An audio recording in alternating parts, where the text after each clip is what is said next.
Hey, so once again, we're not on the porch. It just sounded good in the name, and I wish I had somebody to sit on the porch with, but I don't sit on the porch because I don't want to sit by myself out there. Anyway, I'm going to be doing a couple things while I'm talking. And this is what I do all the time. So, we're going to talk tonight about some fun stuff we used to do. In our family, 105 Masters Drive is an address of some fame. It seems like everybody in the world that we know lived in that house, all of us together at one time or another. It's not even there anymore. They tore it down. Not after we lived there. It was a while after that. But yeah, I'm sure we put our wear in that house. Oh, God. Anyway, Carla moved into that house. And Jimmy and I was married to Jimmy at the time. And things weren't real good with us. It was right there at the end, and all we did was ever fight and all that. And so we moved in, and Ray and Michael and Luke moved in because she split up with David McKee. So we did this. You have to remember, before the internet. So whatever we did, we didn't have to worry about it going anywhere except to Carla's video, and they're missing like Jimmy Hoffa. You hear me? It's a shame, but I'm not going to get into that. Anyway, so we're sitting around, we're drinking, we're, probably got about a gallon of Ernest and Julio Gallo from Bilo's. And Carla decides we're going to camp. We're going to camp in the house, in the living room on Masters Drive. So she's got us run around the house finding sheets, clothespins, clamps, clips, Christmas lights. We went freaking nuts. So we strung Christmas lights up all over. And then we took a king-size sheet and hung it across the ceiling. So the ceiling fan lamp looked like the moon through the sheet. And then we put, sides for the walls and all that stuff. Nothing. We moved all the furniture. Jesus. We moved all the furniture to the middle of the room so that the couch was pulled out, and then the love seat was pushed up, and Carla's chair was pushed up. So everybody sitting in there is like sitting on a giant bed. So everybody's laying out, and pillows and drinking and whatever. And so we'd blast the music, and we'd sit in the living room and make like we were camping. We didn't talk, stupid shit like, oh, well, let's tell some campfire stories. What was that noise? We didn't do that. That'd just be stupid. That sounds, yeah, that would be stupid. But back then there wasn't, you didn't have the internet, and you didn't have, people had home computers, and they were just coming out with the internet. But Carla had a computer, but it was one of those old ones that was about as big as a Buick and had a screen that was only this big, and it only wrote in orange letters. Had a disc that was freaking 5 inches, 5.5, by the way, to be honest. So it wasn't that kind of computer. So, we hung out together. We had a lot of friends, and that we refer to as family, because we believe that you choose your family. Families who takes care of you, and you take care of them. You take care of each other, that's family. So we'd camp in the living room. And we decided, oh, we're gonna be badasses. We're gonna go on a real camping trip. So we got together. They had this big ass conversion van. Oh my god, it was so big. It had chairs and a bed and all kind of just. It was, you could stand up and walk in this thing. It's a headroom and everything. So we decided we're gonna go camp, and we're gonna go up to Westminster, up near Shawram Park, where we all like to go, of course. And so we're gonna go do this camping trip. Boy, we just make a big deal out of it. And I mean, there's a whole heap of us. There's, me and Jimmy and Ray. I think the boys were with Phil, I think. And we had Angel, and we had Chrissy and Ralph and Janice and David and Carla and me and Janice's damn dog Scruffy, Lord God. And Boogie, of course, because if Janice was there, Boogie was there. So we go to this place called Blue Hole.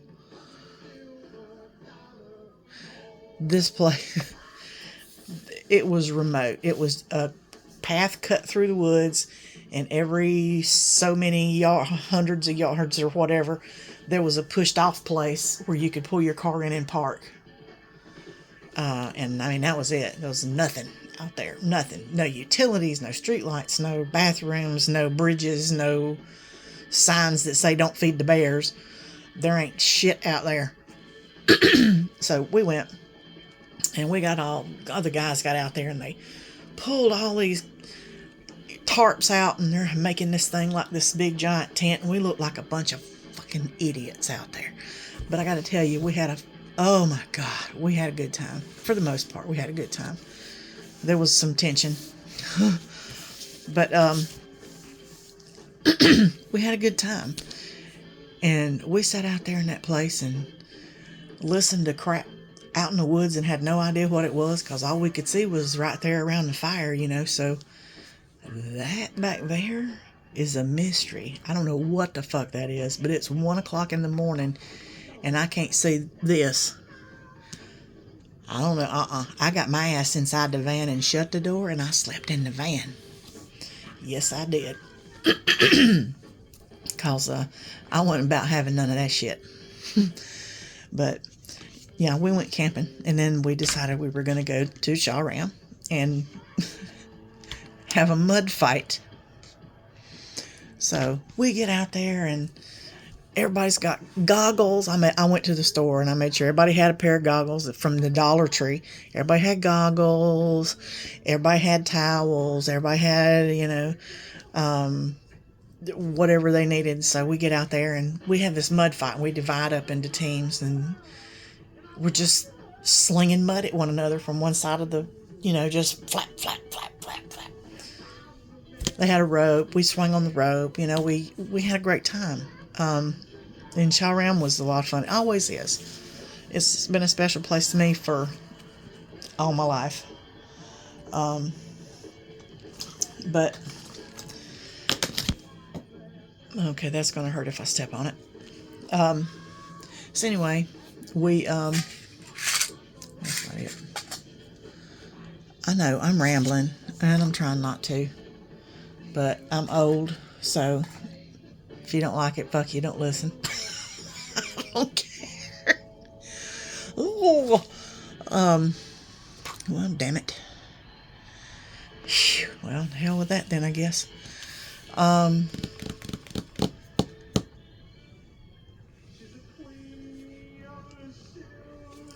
It'll be alright. Well, anyhow, we got out there and we did all that crazy shit, and we jumping off the rocks and taking pictures, and I wish we could slide down the waterfall, but you've seen it. It ain't. You can't do it. It's a shame though, ain't it? I think it is. I think that'd be an awesome place to do some shit like that. So, but anyway, camping in the living room and camping outside. Y'all know Aunt Carla those were the times that she treasured the most, because that was when she could still get out and get around and do and go and play and be stupid and act just as fucking crazy as the rest of us. And she did. Carla had a crazy bone, if you didn't know. So most people know Carla as the quiet, reserved, even-keeled, sensible person she always was. And she was that. She was also a fucking lunatic. Oh my God. Let's see. Oh my gosh. Master's Drive. Again. That's when she was diagnosed with a couple things. She was diagnosed with diabetes. And that's when she started developing the neuropathy. And she was diagnosed with depression.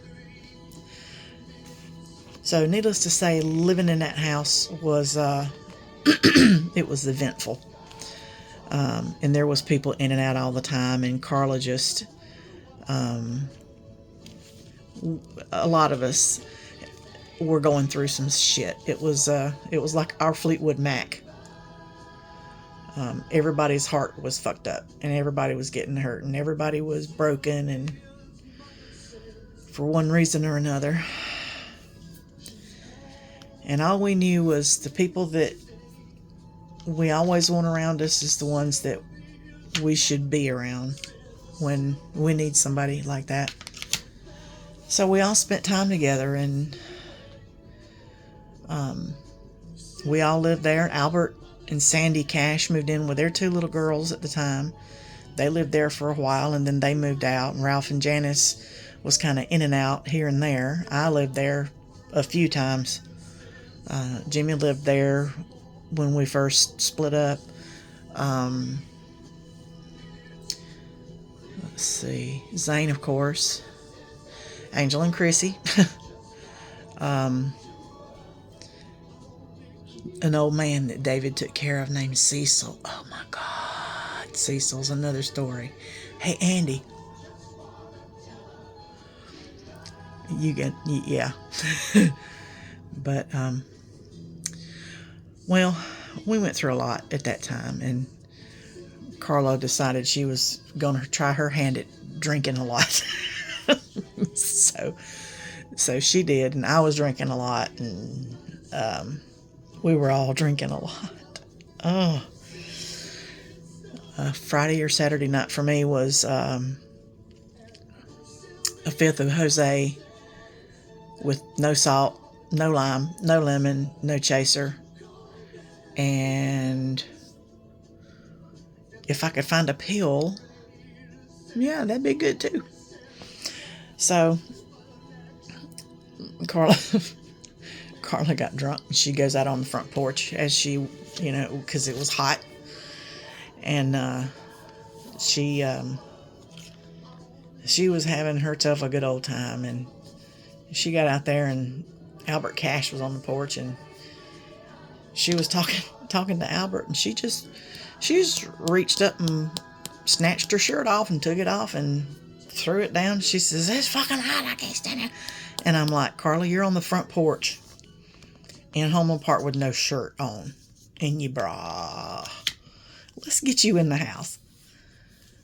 And she's like, "I don't care, I'll sit out here anyway." So, yeah, Carla was crazy as the rest of us, just so you know. Wasn't just us. She was nuts too. But this is the truth. Carla had so many people that moved in and out of her house all the time that Norma made an answering machine, and she'd say, "You've reached Norma and David Hancock. If you're looking for a place to live, you've reached the wrong sister. You need my sister Carla. Her number is and gave her phone number. And she says she runs the flop house. And if you need to go somewhere and you don't have anywhere to go, as long as there's a piece of carpet or a corner to prop you up in, my sister Carla will let you stay."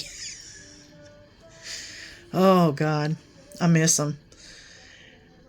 I do. Um, it's hard.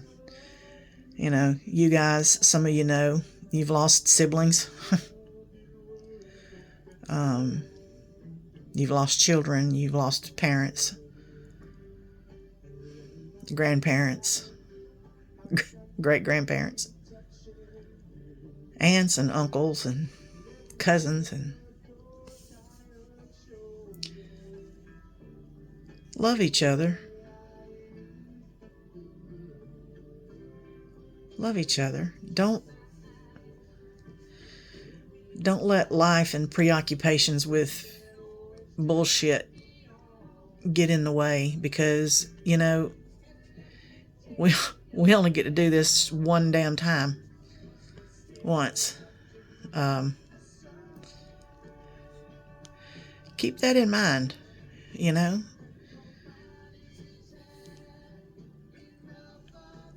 when everybody came up to visit me in April last year, 2022, it was the best time I've had in my whole life.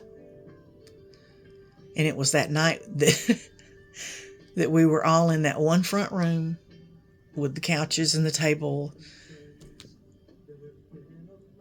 and we were playing that game, that crazy Quelf, whatever the hell it is. That I laughed so hard until I hurt, and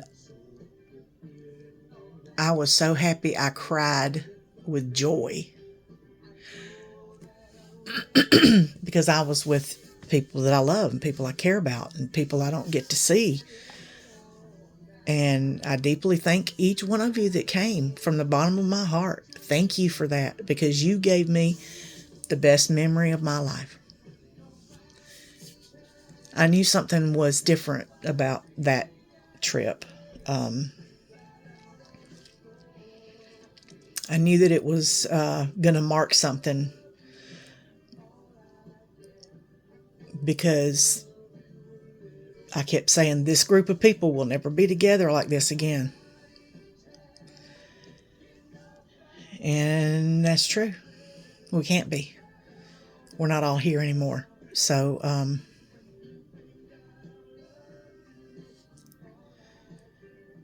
you know, do you really have to watch that same movie you've seen 100 times? Or pick up phone, call somebody, have a conversation, or say, hey, come over and bring a 6-pack and let's play some cards. You want to go bowling?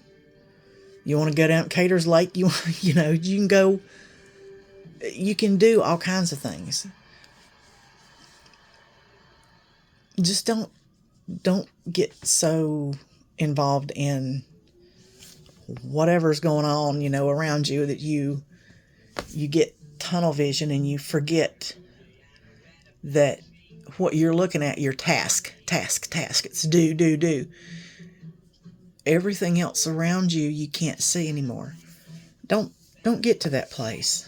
That's not a good place for anybody to be. It's it robs you joy. It'll break your heart. It loses friendships. It loses relationships. It kills marriages. And it wastes the most expensive thing, time. Time you can't get back. Time you can't make up. Spend it wisely and make sure you invest that in the right place. Because I'll tell you, if I was close and still lived back home, oh hell, we'd be cutting it up, buddy.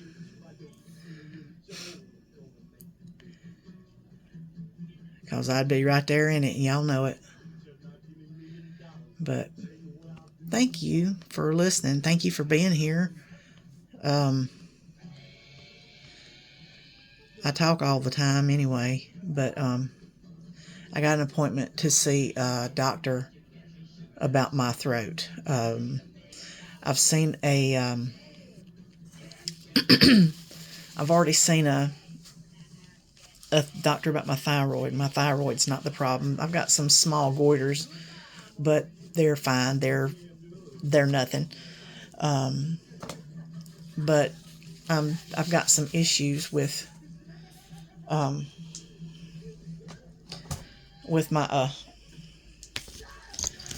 throat. My voice changes. I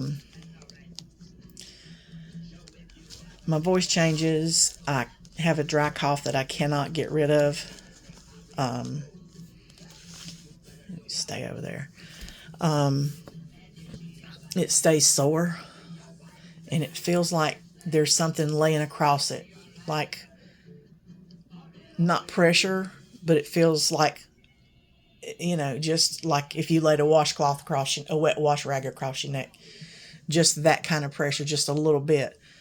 But after I cough a lot or after I get off work, it hurts like a sore throat, but mostly just in this one spot. I'm thinking that it might be this thing called Reinke's edema, which is people who overuse their vocal cords. Talking too much get to you. But I do it for a living now, so when I'm not working, I don't talk a whole lot. But I think that might be what it is. And it says that one of the causes is smoking, and I smoked up until 2005. When we moved to Kentucky, I quit smoking. And it said that, no, the chances of getting it do not stop when you quit smoking. So it could have been caused by smoking. It said it's the biggest thing. Or it could be acid reflux or GERD damage. I don't know. But anyhow, you just look it up. I don't even want to talk about it. It's just nasty. But I'm going to see a doctor about it. So I may be out of commission vocally if they have to do some sort of surgery or something. So I'll figure something out. Flashcards, PowerPoint. I'll figure something out. But I love y'all. I miss you. And please tell me if you want to know a story, or if you want to know about somebody, or if you want to hear about a certain thing, or tell me a story about this, or tell me a story about that one, and what happened over here, and I heard this, was that true? I mean, just whatever. I'm here to pass on knowledge, history. So you can camp in your living room and write your list down. All right, y'all. I'm about to get out of here because I got to work on finishing this, y'all's Christmas presents and mails and just a lot. But that's okay. So I will be telling you another story some other time. Till then, I love you.